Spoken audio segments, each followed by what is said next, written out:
you'll have to use your imagination under the Oh. circumstances with some of these animals. I've heard that the imagination is the most powerful, you know, what do you call it? Talk about psychedelics. Right. Right. Yeah, I But think as I said, I can share pictures of interesting animals if people want. I can do it after the fact as well and just send you a bunch of slides, whatever you would like. okay.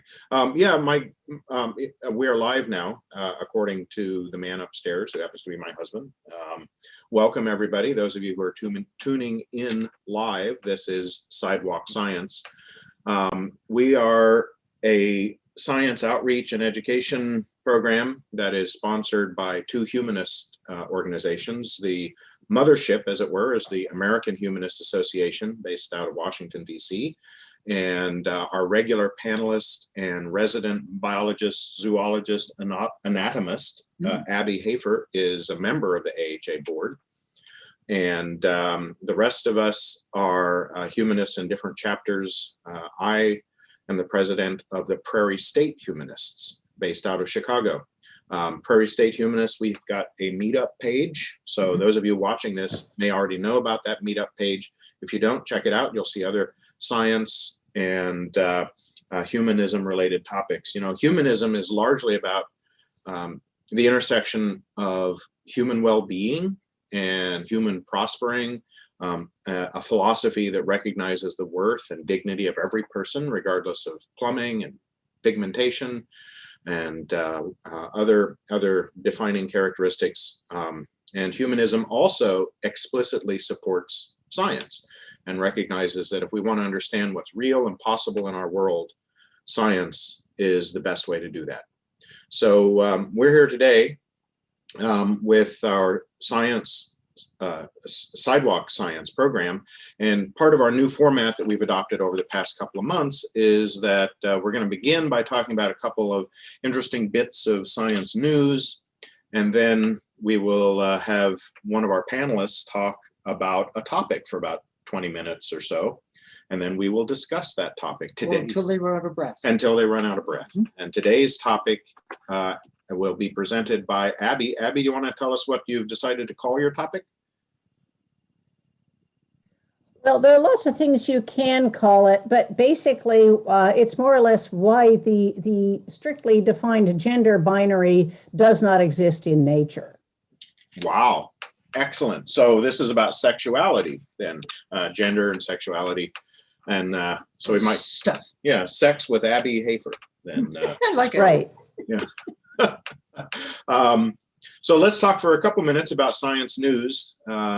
Big news is a lot of things happening on Mars with the helicopter, the first drone or helicopter. It works. Yeah, isn't that amazing? Although I read something about one of the Venera, I think if I'm saying that right, one of the Russian probes that landed on Venus had some kind of drone that flew in the atmosphere briefly. I wasn't aware of that. So this is certainly the first helicopter flight on Mars, at the very least. So Mars has an Air Force now. That's right, the Space Force, American Space Force. So that's pretty cool. You know, one of the things about that is the Martian atmosphere is very thin. So how is it that you can get a helicopter going in a thin atmosphere? You know, I've heard that it's the equivalent of flying a helicopter at something like 100,000 feet here on Earth, the thinness of the atmosphere. But fortunately, Mars is, relatively speaking, a pretty tiny planet. And it's much smaller than Earth and Venus in terms of its mass and its physical dimensions. And because it has smaller dimensions and smaller mass, it's got a much weaker gravitational field. Stronger than the moon, but weaker than the Earth. So it's easier for things to lift off. And you got a really small, in terms of mass, a really small helicopter with gigantic, what does it say? Almost 3 feet? Like a meter, in diameter. So that's a lot of wing area. Yeah. And going fast. So one of the things that the thin atmosphere does for you, it takes away your lift, but it also takes away your drag, which means you can spin those rotors extremely fast. Good to know. So that's my contribution to science news. Anybody else have any science news stories that they were interested in? Oh, I this had week? a wonderful one Yeah. for all of us who think critically. There was an article about Tyrannosaurus Rex. And the article stated that the T-Rex has an area, a territorial area of roughly something like 40 square miles. So what the people did was they divided the surface area of the Earth by 40 square miles and came up with the idea there are 2.1 billion T-Rexes on Earth. That's a lot. That's a lot. It's ludicrous. Yeah. And for several reasons. Again, critical thinking would say, is all land equal? The Himalayan Yeah. T-Rex. Yeah, and the there are Saharan rivers T-Rex, and there are yeah. lakes and there are swamps. And so obviously that's ludicrous. And secondly, there's always this thing called the predator-prey ratio. You have to have a certain number of prey animals for the carnivores to eat. Otherwise, they starve. And this is a limiting factor for wolves and lions and all predatory animals. And roughly, if I remember the numbers correctly, it's like 50 or 100 to 1. And it has to be in that territory where the critter can run down and catch its food. And so the number of 2 billion T-Rexes was ludicrous. The moment I read it, I just started laughing because anyone who put the slightest bit of thought in it would go, that can't be right. I read a slightly different take, I think, on that. Maybe the one you read was written by a non-scientist. Oh, it had to be. I think the one I read said that cumulatively over the entire lifespan of the species, so for 60 million years or however long they were around, there might have been a total of 2 billion tyrannosaurs, but that's over many, many generations. Oh yeah, because the T-Rex is around for what, 40 billion years? Something like that. I mean, That makes it a very different kind of number. Another thing that would add into sort of how many T-Rexes could be around at any given time, like the predator-prey ratio, but a little bit more subtle, is the carrying capacity of land, which basically means that if you have land on which lots of plants grow, for instance, then that will support a lot of herbivores. And then those herbivores in turn will support a certain number of carnivores and top carnivores and all of that kind of thing.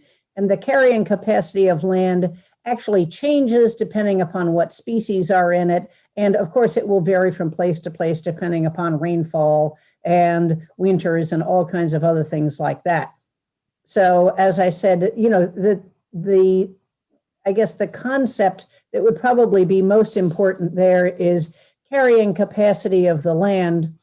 But this would also depend upon whether you thought T-Rex was a predator or a carrion eater, and if there were any other predators that could compete with T-Rex, and all kinds of other really complicated things that make ecology fun. it gets crazy.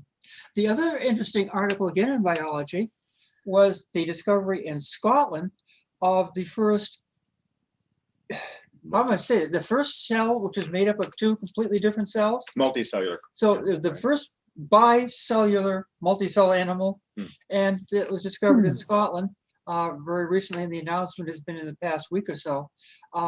So once again, we're going back into the history of life on the Earth and finding that first critter that went from a single cell to multiple cells. Differentiated cells. And then us, truly differentiated Yeah, cells. two different okay. cell types. Yeah. And Okay, so this was not endosymbiosis or something like that. These were 2 different cells. Oh, interesting. cells. I hadn't read about that. It's the Yeah. end of the term. I'm not reading about very much right and it now. pushes life back like to 1 billion years. Yeah. Oh, well, multicellular. Yeah, Multicellular life. Yeah. Back to about 1 billion years. Pretty interesting stuff. John, anything interesting in astrophysics?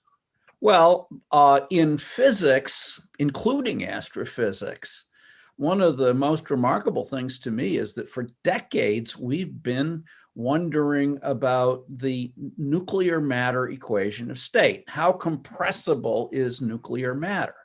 This is very important to astrophysics because we want to understand neutron stars and how big they are and how massive they can get.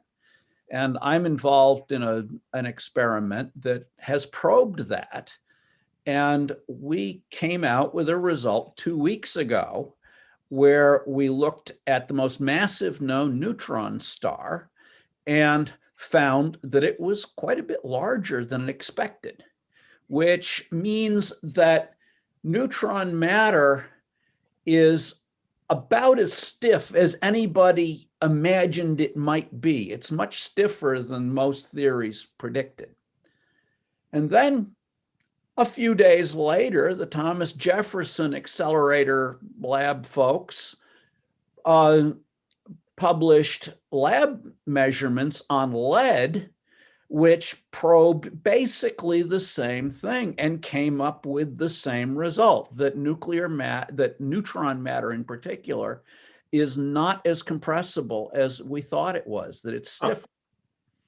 And after decades of wrangling about this, we finally have two really solid experimental results through completely different paths within a few days of each other. It's really cool. It's weird how that works. Some of these breakthroughs in our understanding of nature happen, in pairs at least. We're thinking about Wallace and Darwin coming up with the theory of natural selection at the same time, and from opposite ends of the world. Newton and Leibniz with calculus, Einstein, and was it Hilbert, who was also working towards a geometric theory of gravity. Yeah, but in each case, those people were approaching using similar methodologies. And here we have two utterly different methodologies, blasting lead nuclei with electrons versus looking at the refraction of light by the gravitational field of a neutron star. Yeah. And within days, they both get this, they come up with the similar answer. It's crazy. Yeah, it looks like if nature were trying to fool us, that would have been a good opportunity. Yeah. But in that case, though, it is really wonderfully confirmatory. Yeah. Yeah, it's great. Yeah, one of the things that I've a theme that I've mentioned in the past in other contexts is that there's no such thing as a paradox in terms or in the context of natural law. Yeah. We either misunderstand something, we misapply a theorem or a theory to a realm where it's not applicable, etc. But nature itself is always self-consistent. Yeah. All right. So Ivan, did you have any interesting science news you saw this week? It's not new news, but there was an article that came out some months ago about quantum fluctuations and their effects on macroscopic objects. And I haven't read the paper underneath the Popular Science article, but this is an experiment that was done at LIGO, the gravitational wave experiment. So at this experiment, of course, they need to keep these mirrors free of noise and other things that might hide the gravitational waves. And so it's a great place to test, okay, if we cool this thing down, can we see quantum fluctuations in the motion of the mirror? And they could. So this was a case where, something the size of a human is actually buffeted around a little bit by quantum fluctuations. Now, this buffeting is so small, it's, I forget the scale of it. I think it's 10 to the minus 10 times the. It was 10 to the minus 20 or 10 to the minus 22, I think. Yeah, so it's a very, very small effect, but it's still, it's an interesting thing that, we've cooled these mirrors for one purpose and then, oh, well, now we can do another experiment. Yeah, they're so stable and sensitive that we can detect quantum jittering with a macroscopically sized mirror about the same, mass as a human being. Amazing, isn't it? Yeah. All right. So without further ado, I'll open up the floor for Abby to talk to us about our deep dive topic for this week, and that is sexuality in the animal kingdom and how it sort of disproves or discredits a lot of ideas about the way nature somehow might mandate the expression of gender and sexuality. So Abby, I think will help us understand whether that's true or not. Abby, take it away. Okay, so I'm going to start at the beginning. So bear with me till I get to, as I said, sort of the more multicellular organisms. But as the Bible says, in the beginning, life began with self-replication. That is to say, molecules making copies of themselves, making copies of themselves, making copies of themselves, and so on. Again, because I'm doing a narrative, in biblical language, this would be Eve begat Eve begat Eve begat Eve, and on. So sometimes, though, those copies had mutations, that is to say, slight genetic changes, in which case you have an Eve begetting a line of Evelyns that then go on making new Evelyn copies. So this introduces competition, the evolutionary arms race. So new mutations may introduce competitive advantages. When they do, other populations that compete with them are at a disadvantage and may face extinction unless they randomly get beneficial mutations themselves. So let me reiterate this. Right now, in this scenario, the only way to get a mutation is to wait for one to randomly happen. Okay. All right. So that means that if some other population has had a random mutation that's beneficial, and you're sitting there and you have not gotten that or some other useful mutation, you're at a competitive disadvantage, and there's really nothing you can do about it. You with me on this? Makes sense. So, No, all right. no questions online yet, so it must be right. Okay, but then a mutation took place that allowed some individuals to swap genes with other members of the population, members who were not them. When you basically. say genes, you're talking about genetic material, not pants, right? Genetic material, yes, with other members of the population. And so new genes acquired through this swapping allowed some individuals to compete successfully in their environments. Because now you did not have to sit there waiting for your line to develop a mutation. You could get the advantage of other mutations in other lines by doing gene swapping. Okay? Is this like amoeba doing their joining thing and then coming apart again? I'd have to look up amoebas to see, but it's how it still takes place sometimes. But this is basically a very early mutation that was very beneficial because, as I said, you did not have isolated lines, every line separate with its own history of mutations and nothing else. And one of the ways I've seen this represented is that the tree of life at the very beginning was more like a tumbleweed, crisscrossing. It all went out like this, basically. Yeah. But then eventually you can start getting things like that. Yeah, intersecting and swapping. Right. But that is only after this gene swapping came into being.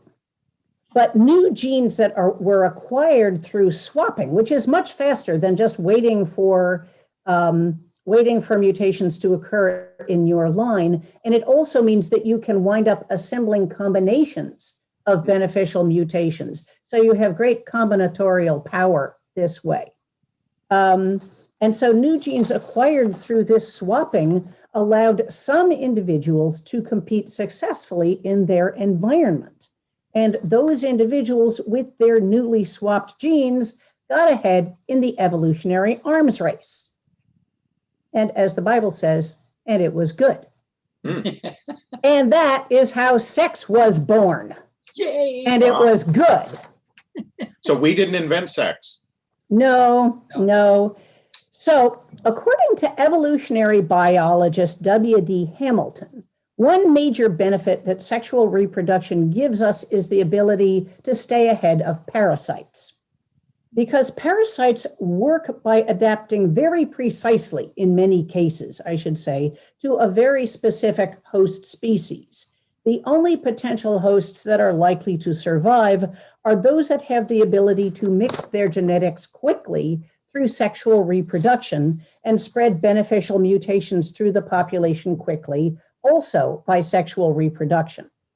Other biologists have suggested also that the gene exchange done by sexual reproduction also means that siblings are not exact copies of one another and are therefore less likely to compete directly with one another for survival. So, there's a lot of benefit to this, but one way or another, now pay attention here, one way or another, that is what males are for. Males are genetic mixers. They speed up evolutionary change. So the females are the ones that are doing the actual reproduction, but the males are the genetic mixers. And you get, as I said, much faster evolutionary change when you have sexual reproduction. But this leads to some interesting problems for being male.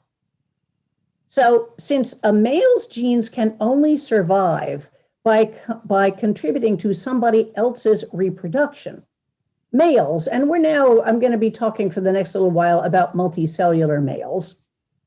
Males have evolved a wide variety of mechanisms for trying to persuade a female to mate with them. One is showing off. We've heard of humans who do this. Everybody knows that peacocks do this by, flaring out their sort of hind feathers into that wonderful, impressive fan. They do that to attract mates. But did you know about technicolor vomit? No. It turns out that there are crustaceans called ostracods that vomit luminous mucus in order to attract mates. Wow, So that there would are work for me. Wouldn't it work for different you? ideas of what's sexy here. Okay. Sorry, but multicolored puke is not, no. It's luminous puke in this case. Luminous. Luminous.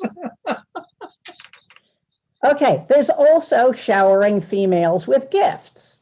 And humans do this sometimes, but did you know that this is what bowerbirds do? A male bowerbird will make a really showy nest in order to attract a female. It's kind of like the peacock thing, except instead of having a big fancy fan tail, they make these very intricate, showy nests that they then sort of show to the female in hope of getting approval. Now, there are other less pleasant means like trapping females, and trapping isn't pretty, but evolution isn't pretty.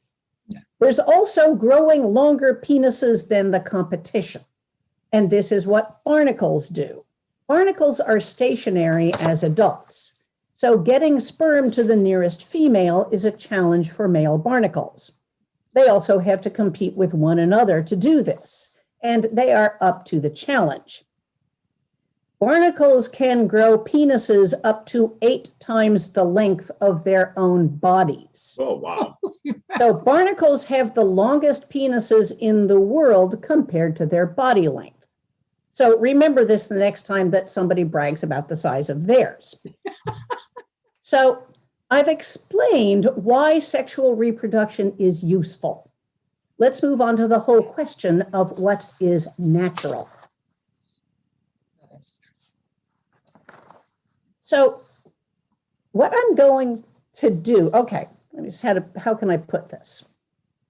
It brings up a really important point because people will spend a whole lot of time telling you what kind of sex is natural and what kind of sex is unnatural according to them. But you have just learned that sexual reproduction exists as a means of genetic mixing. That's all it is. This genetic mixing does not require a specific set of gender or sexual characteristics. So what I'm going to do next is state a bunch of mistaken assumptions that people have about sex and gender, and then look at males and females throughout the animal kingdom. And you'll see how brilliantly creative evolution by natural selection can be and how diverse the results are in the animal kingdom. There's no one set of rules. Sexuality is a free-for-all. And you will also notice, you may begin to notice how many of these mistaken assumptions are based on some humans' wishful thinking, usually about how they would like to see their own human society. So, mistaken assumption number 1. Evolution means that males will have no parental involvement and will leave care of the infants and children to females, right? Wrong. One example I'm going to use are emus, those big flightless birds from Australia. Once the eggs are laid, the male emu is the one who takes care of the eggs and incubates them, and once the eggs hatch, the male raises the chicks. Mistaken assumption number 2. Evolution means that males will always be bigger than females and will dominate them, right? Wrong again. And the example I'm going to use here is the anglerfish. So male anglerfish are tiny compared to females. And I mean like sort of this size compared to that size. Like grapefruit to watermelon seed. Yeah, more or less. And they may actually get smaller as time goes by. So male anglerfish are tiny compared to females. And to continue their existence past a certain age, a male anglerfish must attach himself to a female permanently and fuse his body with hers. So you're talking about more than an emotional attachment here. They are physically attached. You will have, as I said, to use the sort of grapefruit and watermelon seed comparison, you have this grapefruit-sized female fish with a little watermelon seed that just kind of physically attaches himself to her body and stays there. And very often they kind of get subsumed into the body. And there may be more than one attached male anglerfish to any given female anglerfish. So and after a while, I remember Darwin actually writing about this. It's kind of amazing how sort of fully subsumed a male anglerfish can become. Now, as an aside, and I remember this from when I was an undergraduate biology student, in the biological sciences, having different sexes of different sizes is called sexual dimorphism. And you can tell that the people who invented this term were men, since the term sexual dimorphism is defined as males being bigger than females. When the females of a species are larger than the males, this is called reverse sexual dimorphism.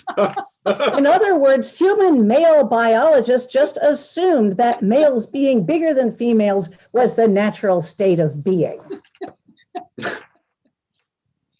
So yes, fun times in the sciences. Mistaken assumption number 3. But males are at least always the ones with Y chromosomes, right? Wrong again. Birds. All birds. All male birds have 2 X chromosomes. It's the females who have the Y chromosomes. This is true for some male insects, like moths and butterflies as well, and some crustaceans and some reptiles, including the huge lizards known as Komodo dragons. It's called the ZW system instead of the XY system, but that's largely just to make it a little bit easier to talk about. So, mistaken assumption number 4. Females and males have separate bodies, right? Wrong again. Many animals are hermaphrodites. That is to say, they have both male and female reproductive organs. Most snails are hermaphrodites, and so are many jellyfish and many worms. Mistaken assumption number 5. But male input is always required for reproduction, right? No, it turns out. Bonnet-head sharks, black-tip sharks, leopard sharks, zebra sharks, small white-spotted bamboo sharks, many snakes, including boa constrictors, a brand new all-female species of crayfish, and 50 species of lizards, including, again, the Komodo dragons, can all reproduce without males. Now we get into the really fun stuff. Mistaken assumption number 6. But we always see pictures from the Bible of animals being saved from Noah's flood by going onto a boat 2 by 2. one female and one male. That's what's natural, right? 2 by 2, one female and one male. Very wrong. To begin with, first, many species have some male homosexual individuals. The example I'm going to use here is rams. And rams are, of course, the very symbol of raging male horniness. But rams are male sheep, and about 8% of all rams form exclusively male-to-male pair bonds, forsaking all contact with female sheep. Some animals routinely practice lesbianism. For example, Laysan albatrosses have many same-sex female pairs who nest and raise chicks together. Some animals form trios, and some of the trios are for child rearing. This is something that skuas do. Skuas are Arctic and Antarctic region birds that have a very harsh existence. And they, as I said, sometimes form trios for raising chicks. But there are also trios for sex.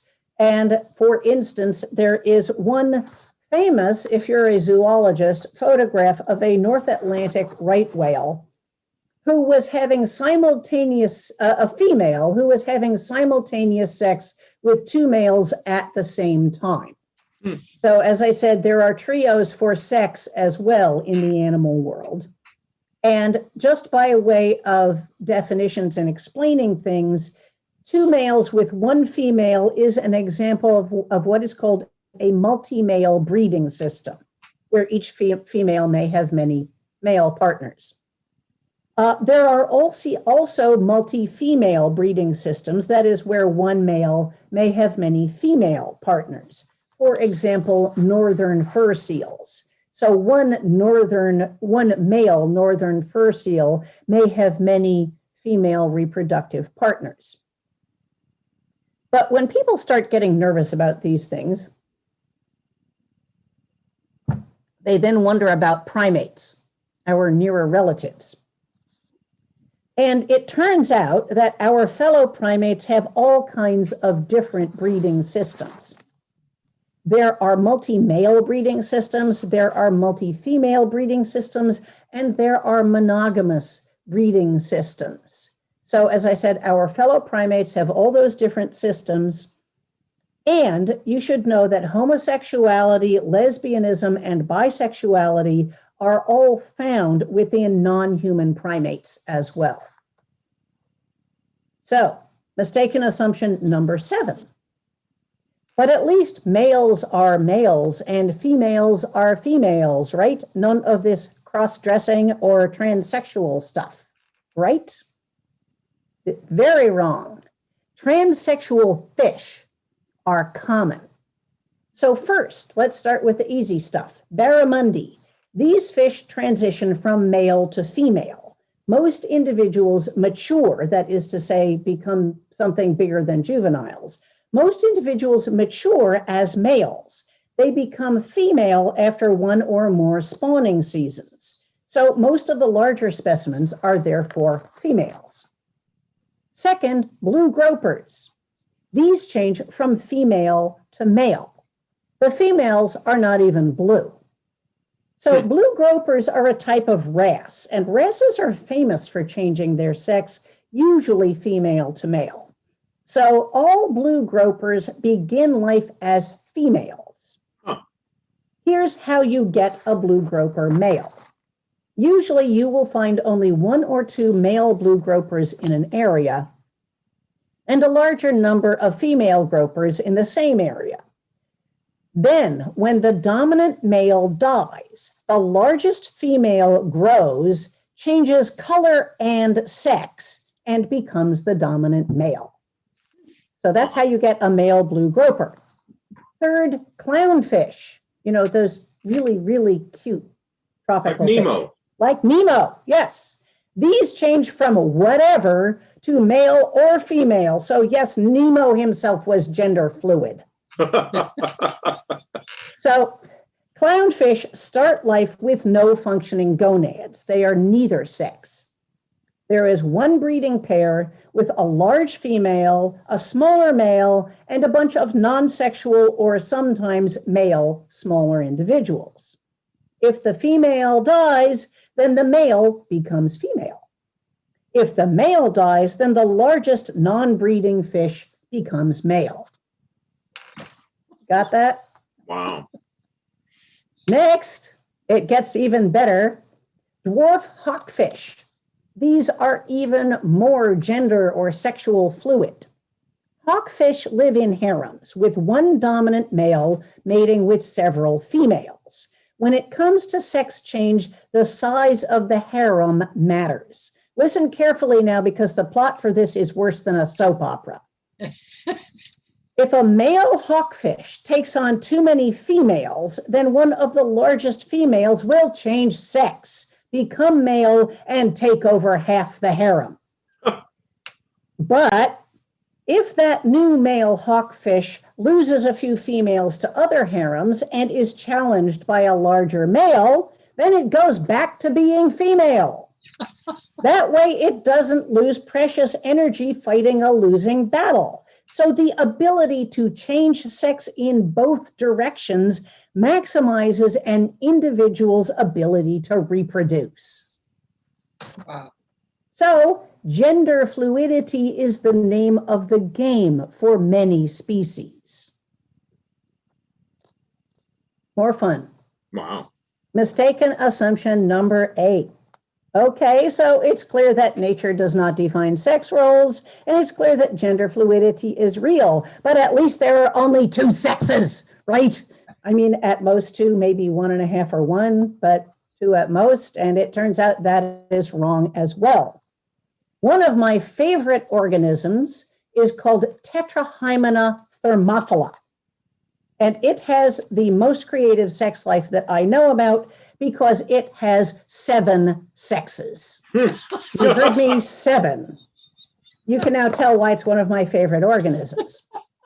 This single-celled creature, which has been thoroughly studied by biologist Eduardo Arias, mostly reproduces without sex, dividing into 2 identical daughter cells. Going back to the beginning, that's Eve begetting Eve again. Okay? But when food is scarce, this creature can opt for sexual reproduction, which, as I told you before, creates novel genetic combinations that may give daughter cells a better chance of surviving in a harsh environment. So the creature opts for sexual reproduction when times get tough and you need to do that genetic mixing thing again in hope of getting lucky. Is this making sense? Yeah, but why 7? It's what they did. So such tough conditions also rewarded creatures, I should say these creatures, when they developed more sexes because it gives more mating opportunities. After all, think about it, do the math. If you only have 2 sexes, then if you are just, out amongst your population, there's only a 50% chance that someone you meet will be of the right type to reproduce with. If you just have, males and females, you have a 50-50 chance that anybody you meet is going to be somebody you can reproduce with, right? But with 7 different sexes, a creature's chance of meeting Miss Right or Mr. Right increases to about 85%. And 85% is bigger than 50%, so 7 sexes wins. They must have a lot of pronouns. They must, yes.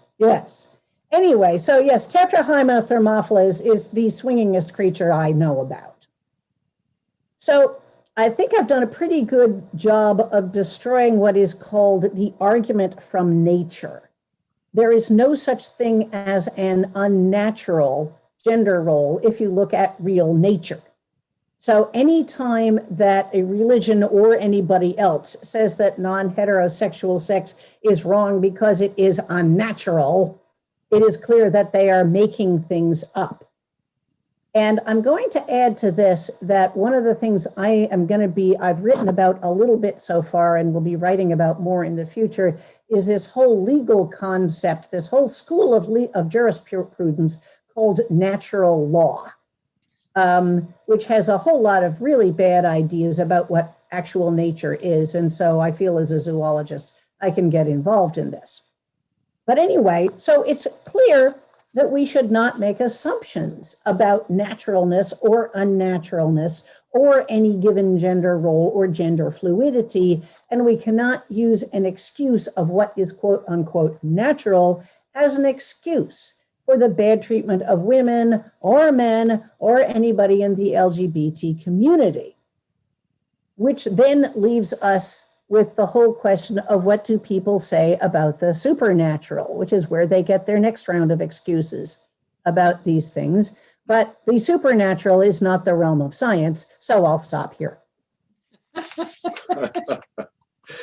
Right, that was wonderful. Thank you. I do have a couple questions that occurred to me, but before I get to that, we have one question online. A viewer, James, wants to know if you, Abby, are a researcher. I assume that James means, have you done research about gender and sexuality in the animal kingdom? But that's me reading more into that, perhaps.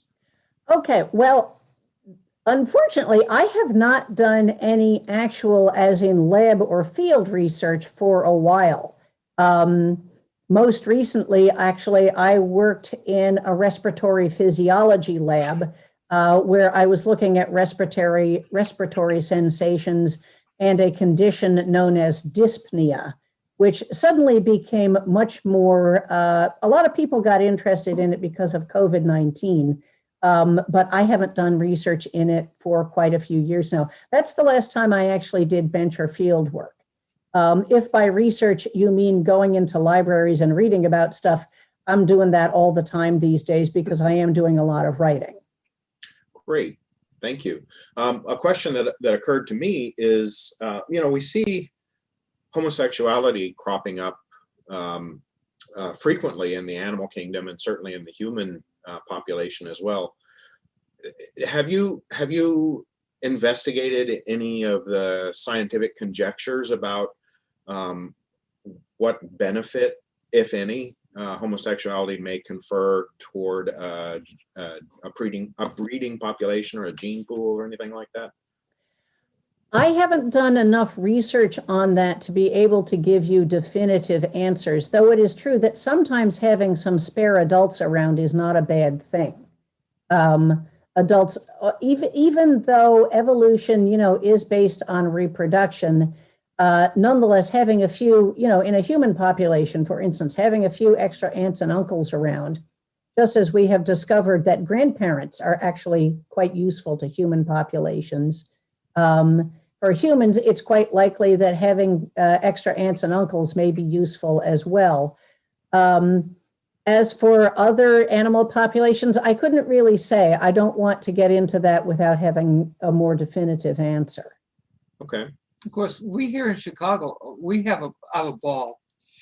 We've got a population of penguins down here, which, of course, with COVID going on, we've allowed the penguins to go out and explore all sorts of libraries and museums and everything else.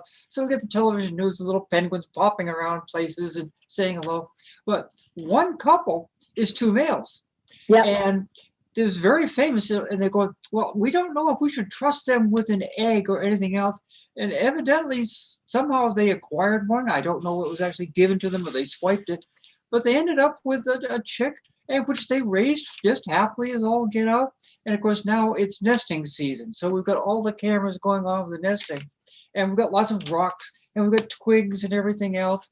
And everyone is out there getting the twigs and getting the rocks and rearranging them. And it's funny to watch all these little penguins going around and looking at each other's nests going, oh, I like that rock, and stealing the rocks. And the guys are in on it just like anybody else. So we're having a good time with our gay penguins here in Chicago. That's it. Yeah, I've read about those gay penguins, and I think that at one point, yeah, they were actually given an egg. It might have been one that was abandoned or something. In any case, they were given an egg, which they proceeded to incubate and raise and everything else. Excellent. I was interested in what you said about the chromosomes of birds. Mm-hmm. That there are lots of human intersex conditions, right, where you get different variations of sexuality. One of them is the XX male, where one of the genes that produces, that ends up producing testosterone ends up on an X chromosome. So, so the child has two X chromosomes, but they mature like a male because they produce the right hormones during development, which is really what does the trick, right? So, but you said like exclusively on birds. So does that mean, I mean, I assume it's a rare condition in birds, so maybe it's been found or not, but I imagine something similar could happen for birds too. Or is that just? Well, no, all male birds are XX. That's what they are. Right, but I mean, couldn't you theoretically have an XY bird too if that gene moved to the other chromosome? Oh, I see what you mean. Possibly. It would depend upon where various different genes are located on chromosomes. But yeah, in principle, I suppose, yeah. That's interesting, though, about the XX male. I mean, because there are also XXY males and all kinds of other confusing things. Dave, the man upstairs, has an interest in ants, and we have a couple of ant colonies in the house in special containers and habitats. But one of the things that he mentioned during your chat, Abby, was that there are some female ants that must mate with more than one male ant before they head off to form a colony. So I guess they like to have, I guess ants store up sperm that they then use throughout their reproductive lifespan. They only mate once or for one brief season, but some ant species acquire sperm from more than one male. Kind of makes sense in a way. One of the things that keeps coming up in evolution is that genetic diversity is a benefit in a population, because it simply means that whatever new challenges the environment comes up with, there's likely to be some combination of genes that's a little bit better at dealing with it. And so, as I said, having a population with, a larger selection of genes is just going to confer some advantages. And I'm going to say, by the way, that there's an interesting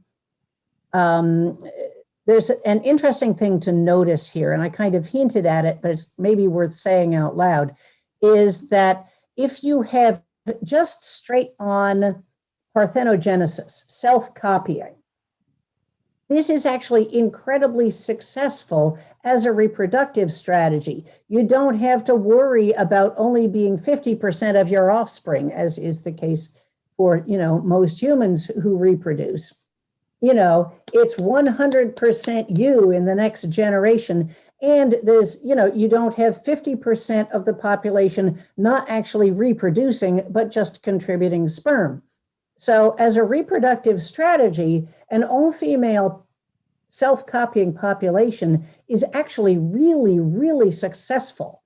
This is what is happening now, in fact, with this brand new all-female species of crayfish that I was telling you about earlier. And this is one where it is evolution that has taken place right in front of us as we watched. It's kind of amazing. This new species came into existence where there was an aquarium pet, a kind of crayfish that's usually found in the southeastern United States. Turns out it's kind of a popular aquarium pet. So lots of people had these in their aquaria, including overseas in Europe. And so apparently in Germany somewhere, there was just this mutation or these sets of mutations that took place in among this crawdad population that turned out a new species of crayfish, which is noticeably bigger. I mean, like I'm going to say half again as large. So a really noticeably bigger organism, and it is all female. And these started reproducing in aquaria, and you can tell how people with aquaria were probably not happy. Because you had one crayfish, you thought, or you had one crayfish which then laid a bunch of eggs, and all those eggs hatched. And suddenly you have 8 crayfish and then, 24 crayfish and God knows how many more crayfish. You've got to get rid of them. So then what happened? Of course, and they were sold and all kinds of things. So these all-female crayfish spread all over the world in aquaria. And then when they started taking over their aquaria, as all-female species will do, then they were put into local ponds, and they are now growing in local ponds all over the world. And they are really a very, very, very successful species.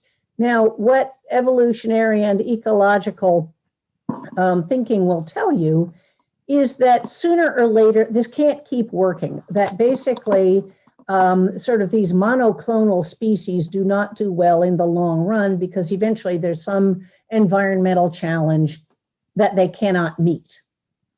And since they're all clones of one another, except, as I said, where there are specific, mutations along a given line, without the sexual reproduction, you're not likely to have a new genetic combination that can meet, and peculiar environmental challenges.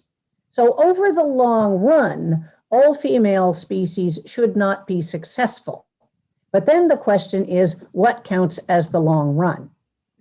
And is that going to be 20 years, 100,000 years? We don't know, but the experiment is going on in the natural world right now, and we'll find out. Now, is this saying that they do not associate with males, or they can? They don't have any males. So would there be other crayfish type species with which they might copulate and successfully? Who knows? Or they might develop males. There might be a way that they could again develop the gene swapping capability. We don't know. As I said, this is evolution that has happened not just during our lifetimes, but in plain view in aquaria. Wow. So, we will see what happens. But to get back to what I was trying to articulate, is that all female species are actually very successful. But the reason why so many species, most species, reproduce sexually is because of the whole meeting environmental challenges aspect of it. That sooner or later, in the fullness of time, and evolution is all about time, in the fullness of time, there are environmental challenges that these monoclonal species can't meet. And so it's only the sexually reproducing species that wind up lasting in the long run for the most part. Is that making sense? Yes, but even then, when we say the long run, all species go extinct. Eventually, yeah, exactly. In the long run, exactly. So it's an interesting, it's an interesting dynamic, is I guess the way to put it. John, looks like you had something to. Well, I'm just thinking that there's another example that's happening before our eyes, which is the cultivated banana, which is a monoclonal species. Mm-hmm. And is now having tremendous problems with disease. Well, that's true in agriculture in general. The way that most factory farming is done, and I'm now talking about factory farming of fruits and vegetables, is that something like corn, for instance, at any given time is monoclonal. It's one species, not even just one species, it is one variety of one species. All the corn that you will see in a given field, they are all identical genetic copies of one another. So it's what's called a monoculture in agriculture. And the way that sort of modern industrial agriculture usually works is that a given varietal will be developed for high yield, but at the expense of any other sort of protective genetics that might protect them from disease or insects or whatever, which is why what goes along with these high yield varieties of, let's say, corn, but it goes for lots of things, will also be a lot of expensive chemicals that you have to spray onto these plants to keep them going. So it's, this is industrial agriculture writ large. And it works well for high yields, But it's actually a very expensive way to farm because the farmers have to invest in all of these fungicides and insecticides and all kinds of other things like this. And of course, the equipment to use them and the protective equipment so that you don't wind up getting all of these chemicals inhaled and so on. And this is why in many cases, when we are talking about farming in less industrialized nations, using more ancestral crops that don't have as high yields, but that are genetically tougher, are the better choices. So it's a very different way of going about agriculture. And, and most people don't quite realize this about Western agriculture, that it is so very based on monoclonal plant varieties, which usually only last for a year or two until something wipes them out. And then they have to move on to another new monocultural genetic variety. But this happens all the time in agriculture. And bananas are a good example because we've been eating the same monoclonal banana for ages now. Yeah, the difference is that the Cavendish banana doesn't reproduce sexually. That's right. So you can't. That's right. That's right. So, but with corn, it's an inbred population, but Right. there are many varieties of corn, and corn still reproduces sexually. Right, but the problem is that, as I said, the seeds are distributed so broadly that you basically have a monoculture in any given field because they're self-fertilizing. Yes. But yeah, when you have a banana that exists entirely through making cuttings and making clones, if you have something go wrong with that, then you've got a dearth of bananas on your hands until we come up with some other good, banana subtype. Yeah, the United Fruit Company, of course, they had the monopoly on bananas for many, many years. And their whole thing was to develop the seedless banana. Right. And that was the source of the problem. Although they now had a monopoly in which they could now exploit the world with their bananas, they have monoclonal bananas. And of course, they died out. I believe we're now in either the third or the fourth generation of bananas. And now we're going into the fifth and sixth, and we're going into the smaller ones. And slowly but surely, we're getting back to the seed varieties, the original banana, which of course is a tiny little thing filled with seeds, but it works. And it's a sexual, and it's a very different. You go from one location to another, and the bananas, although they're similar, they're quite different genetically. And so they're crossbreeding. Theirs are nice and healthy, whereas the ones we're eating now are just terrible in terms of their ability to survive. And similarly with potatoes. We took the Inca potato and crossbred the heck out of it. And this led immediately, well, not immediately, but obviously to the great potato famines of the 1840s and 50s. And just 10, 15 years ago, we here in this country had a huge problem, once again, with fungus and wiping out all of our potato crop. And the government worked very hard to keep it very quiet, below don't talk about it. But our potato crop was in great difficulties there. And the potatoes we're eating now are quite different than they were 20 years ago.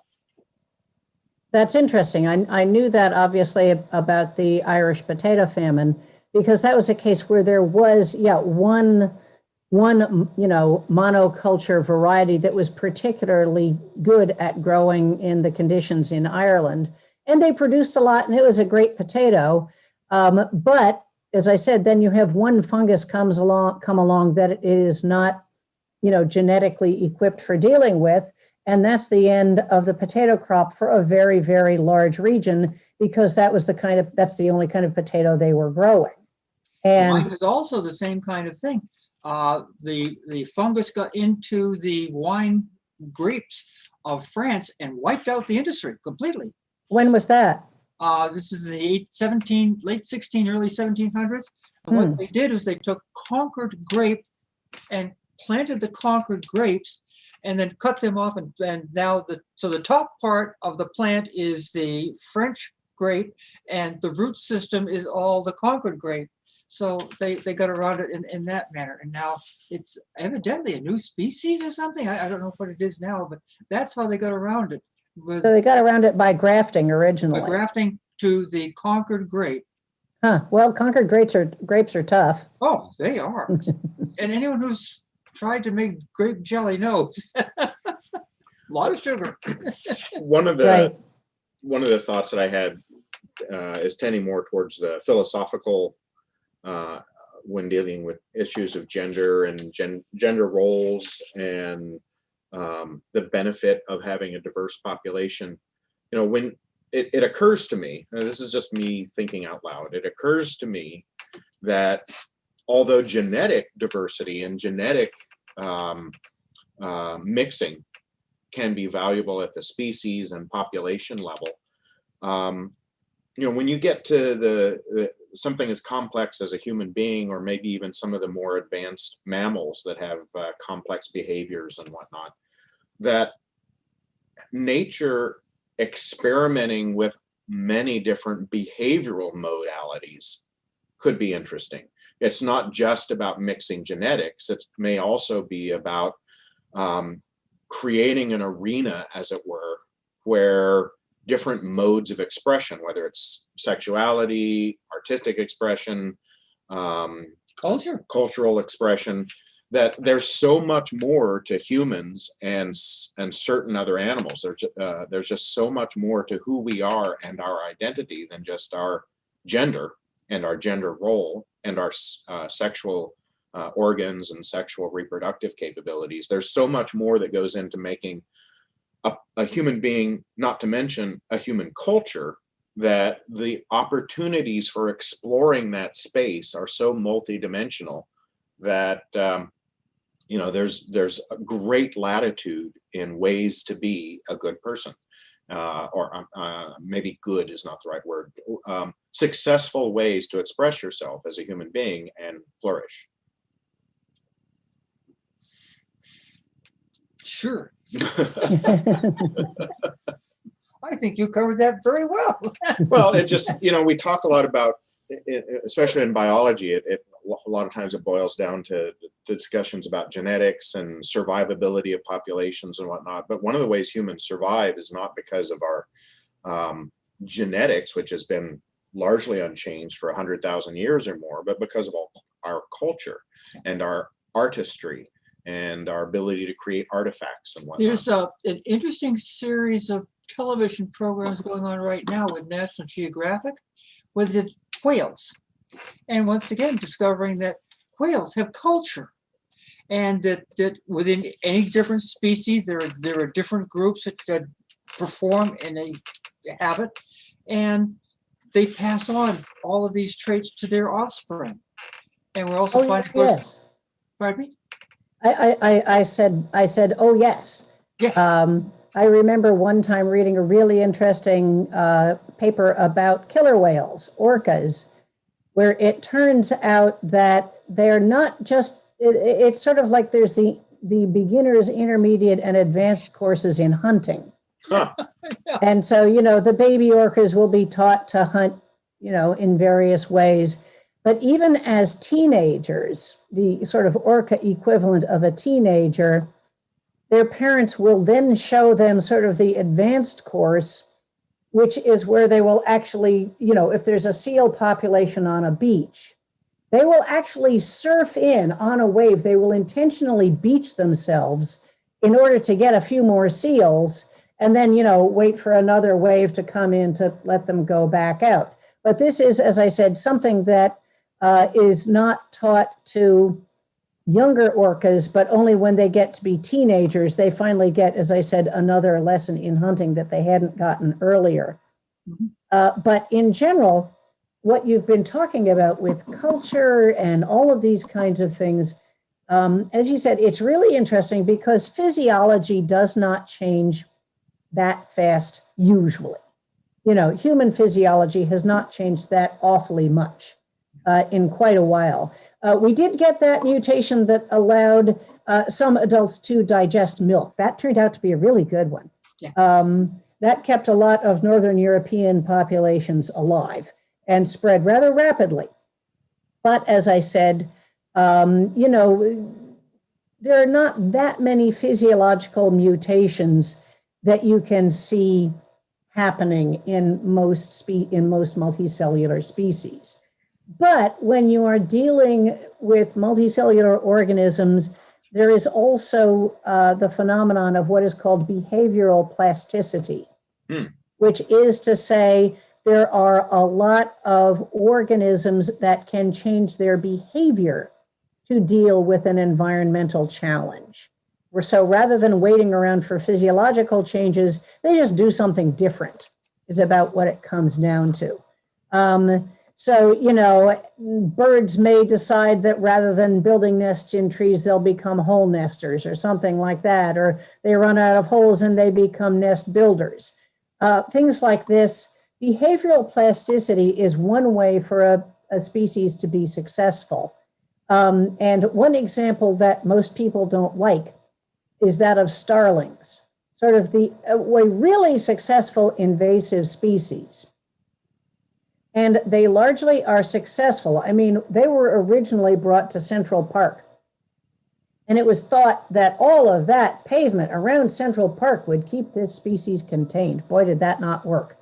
But the thing is, you know, starlings have a great deal of behavioral plasticity, so they adapt to behaviorally to their different environments. And that is what has allowed them to spread throughout all these different environments in North America, you know, across deserts and plains and off to the West Coast. And they're now heading up the West, you know, the Northwest coast.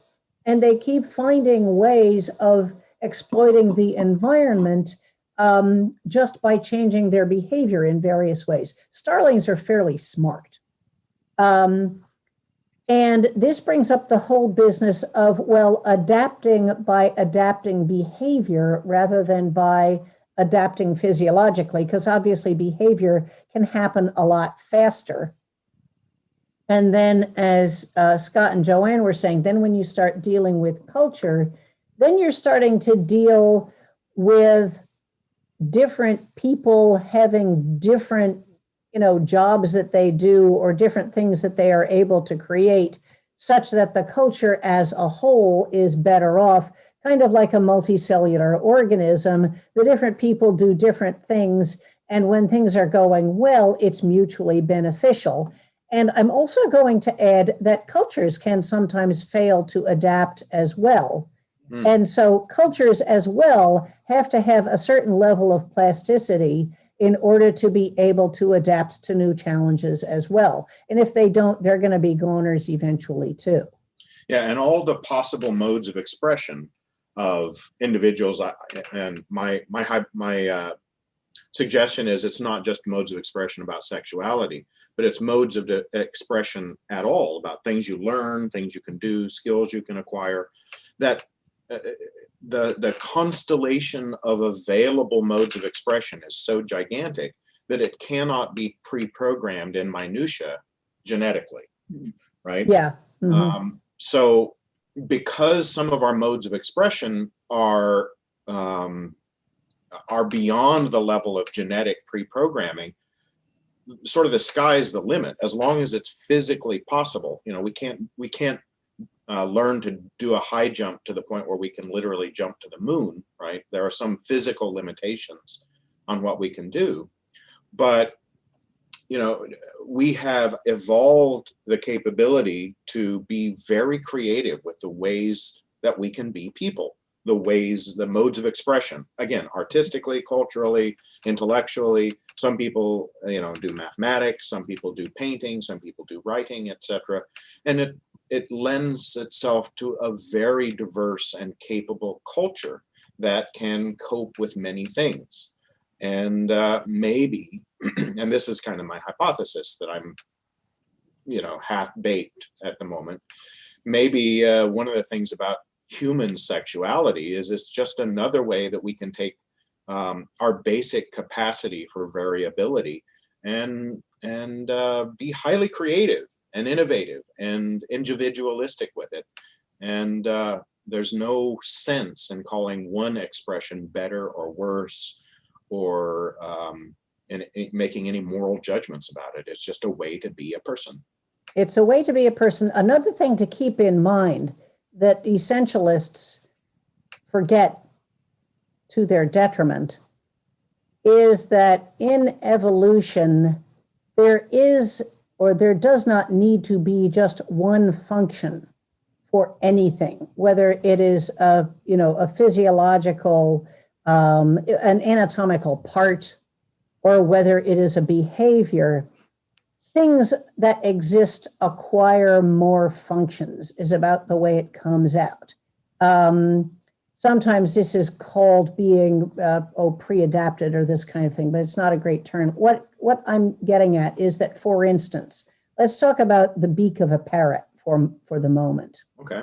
So that big old beak is very good for crushing seeds and stuff like that. But on the other hand, because it is so big and powerful, it's also a pretty darn good defensive weapon. Oh, yes. And it could also mean, if things happen that way, that parrots could wind up being pretty good at eating meat. So it's sort of a pre-adaptation for eating meat. There's no reason why that couldn't happen. So my point here is that any given thing that exists in a biological organism can have more than one function. And that goes for body parts, but it also goes for behaviors. So for instance, among bonobos, just to use a famous example, bonobo sex is not just for reproduction. It is more or less how it's for group coherence.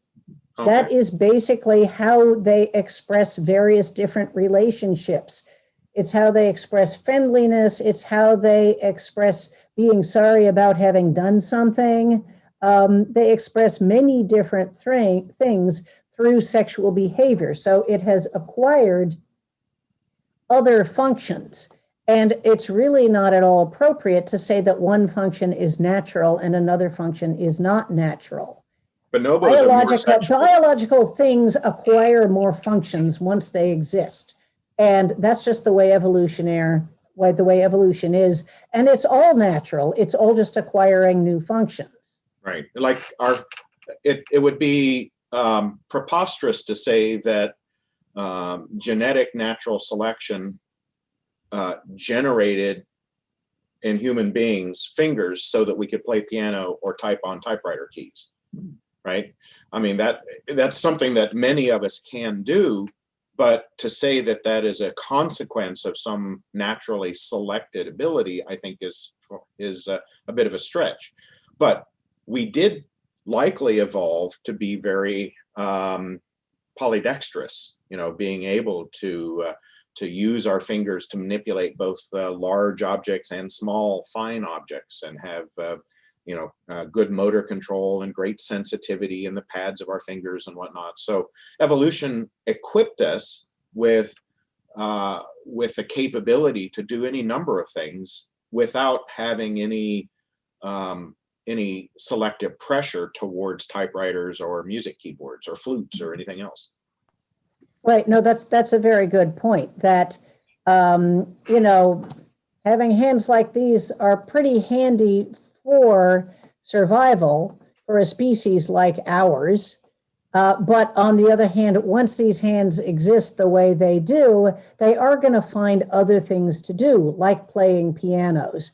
That's a good example, or using computer keyboards. And obviously, we invented pianos because we have these great fingers. But yeah, again, once we have these things, they get applied in many different ways.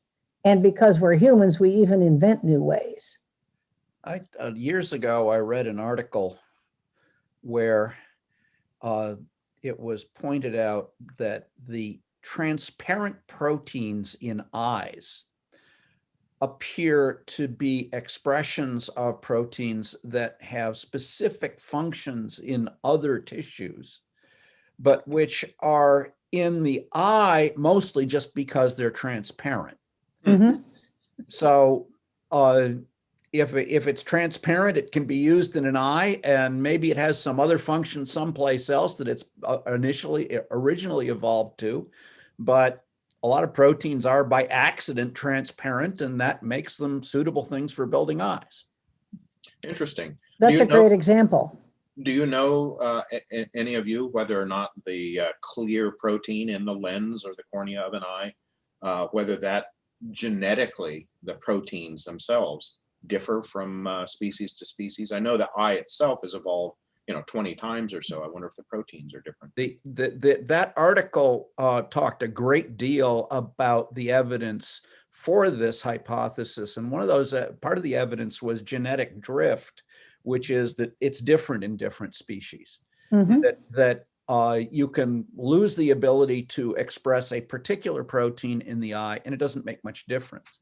And you can acquire the ability to express a particular protein in the eye, and as long as it's transparent, it doesn't make much difference. And so apparently eyes drift a lot in their underlying genetics, and the proteins are different. That's really interesting, but it's also making me wonder about the clear proteins that you see in other places, like if you've ever seen a glass catfish. There are some fish that are pretty transparent. In that case, all those proteins are going to, well, they're obviously transparent as well, and you kind of wonder if there's any relationship between those proteins and the ones in the eyes. You see deep sea fish that are transparent. Right, right. Or colorless, certainly in caves and whatnot, and transparent occasionally. But no, I mean, I've seen actual transparent fish. You see their skeletons and nothing else. It's rather interesting. And it's swimming by you. I have a question about the single cell life that has multiple sexes. Yes. Does that mean that in order to swap certain genes, it needs to have sex with different sexes? Is that what? Okay. Okay, I will explain a little of this. There are some really good diagrams for how this works, but I'll do the basics. So there are 7 different, let's call them mating types, just to make life easy. So we're going to number them 1 through 7. So if you are in mating type 1, if you're going to sexually reproduce, you can only reproduce with mating types 2 through 7. If you are in mating type 2, you can reproduce with mating type 1 or 3 through 7 and go around the circle that way. And that's how it works. So for any given mating type, there are 6 other mating types to choose from. The only thing they can't reproduce with is individuals in their own mating type. Okay, so for any given combination, it's still 2 organisms coming together, but they just have a lot of choices in this particular setup. Rather than the population being 50-50, it's 1/7, 1/7, 1/7. Right. Okay. Right. Great. Since we are, a humanist group sponsored by humanist chapters and the humanist organization, I would like to spend a couple of minutes talking about how we can get to debunking some of the negative stereotypes and negative moral connotations that people level onto people with different gender identities and sexual identities and sexual behaviors and whatnot. We've seen that within the human race, we have developed the capacity to change genders to a certain extent. I don't think we can change our gender at the chromosomal level, right? We can't use gene editing to make a XX into an XY kind of person with your cellular chromosomes. But in terms of genitalia, certainly in terms of hormone therapies, in terms of cultural artifacts like dress and behaviors and whatnot, people can, there's a whole constellation of available expression of gender and sexuality that people have. And I don't want to put words in anyone's mouth here, but I believe as humanists, we likely agree that all of that is just different, like I said earlier, different ways of people being people, and all perfectly valid. There's nothing morally suspect about it. It's just one of the wonderful and fascinating ways that people can be different and contribute their difference to a wonderful culture, a wonderful family, and self-realization. Well, I'd like to suggest something. This is something that I've been working on for a while. Again, it's kind of like Scott, it's getting into the more philosophical. Okay. But it goes like this, but having to do with morality and a moral code. There's a former Christian philosopher named John Loftus, who has proposed what he calls the outsider test of faith. And in this test, he says that people of all faiths should be as skeptical about the supernatural claims of their own faith as they are of the supernatural claims of other faiths. That is, if you are inside a faith, you should be as skeptical as you would be if you were outside it. So, for example, let's say that you're skeptical about the ancient Greeks' claim that every day the god Helios harnesses of his 4-horse chariot and moves the sun across the sky that way. You say that the evidence for that is not very strong, even though people who claim to know these things said that it was true. So, according to the outsider test of faith, if you are skeptical about Helios, then you should be equally skeptical about the claim that the Judeo-Christian God created Adam and Eve as the first humans, for example. So if there's no objective evidence for Adam and Eve that is better than the evidence for Helios and his 4-horse chariot, then you need to doubt the supernatural claims of your own faith. So that is John Loftus's proposed outsider test of faith. But now I want to propose a different test, which is a test for morality, which, as I said, think of it as being like an outsider test of morality, and it's similar to the outsider test of faith. So in this test, you must justify your moral code, but not use any claim of the supernatural in order to do so. And this is because the evidence for your supernatural being is no better than the evidence for anybody else's supernatural being.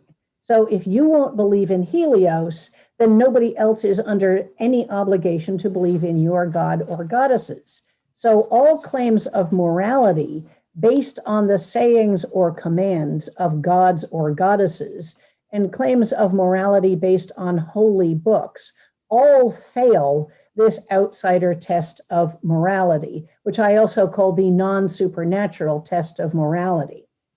So if you can justify your morality without referring to the supernatural, then you've at least started on the road towards a good moral code.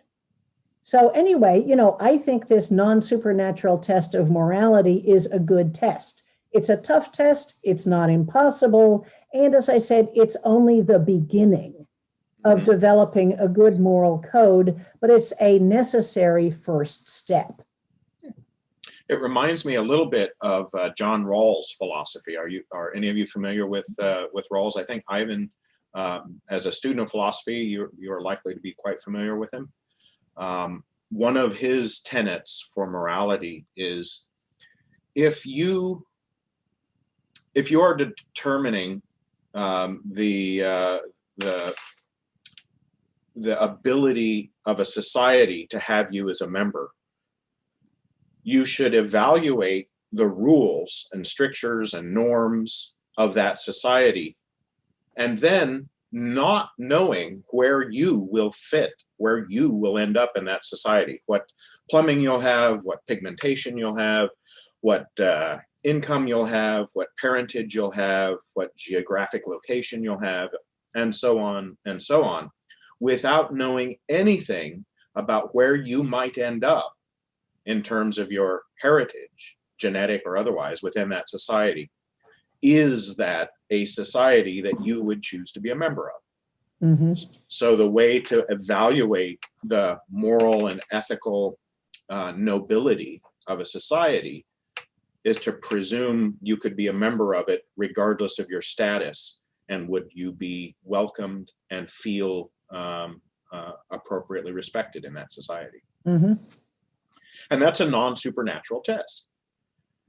And a lot of moral philosophers have undertaken to create those sort of non-supernatural criteria for distinguishing between the mores and norms of societies.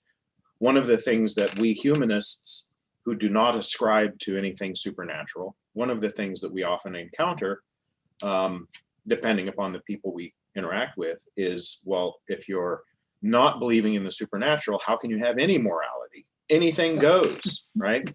What does it matter? Well, a great number of people have spent a great deal of time thinking about how we can develop morality without appeals to the supernatural. And as Abby said, almost always, if not in fact always, those moral codes are ones that you would prefer coming from the outside and trying to figure out if that's a society that would welcome you. Mhm. Including moral issues around sexual expression, sexual identity, sexual behavior, etc., which has been our topic today. So with that, does anybody have any other final thoughts before we sign off? All right. So Thank you, Abby. yeah, thank you very much. A really, really delightful conversation. In 2 weeks, I'm up for leading a You're up. conversation. What are we doing in 2 weeks? Do you have any idea? I do have a slight idea. I think I want to talk about arguments. Oh, I don't know about that. You really want? Look, I want to talk about arguments, and I don't care what you say. All right. So we'll talk about arguments and the way arguments proceed in science, and some books I've read over the past few years that help me understand arguments a little better and how to persuade people and whatnot. So hopefully that'll be fun in 2 weeks. Thank you all for joining. Those who watch live and those who watch later, you can still leave comments in the comment sections. Give us a thumbs up, subscribe to us, and we will be back with more Sidewalk Science.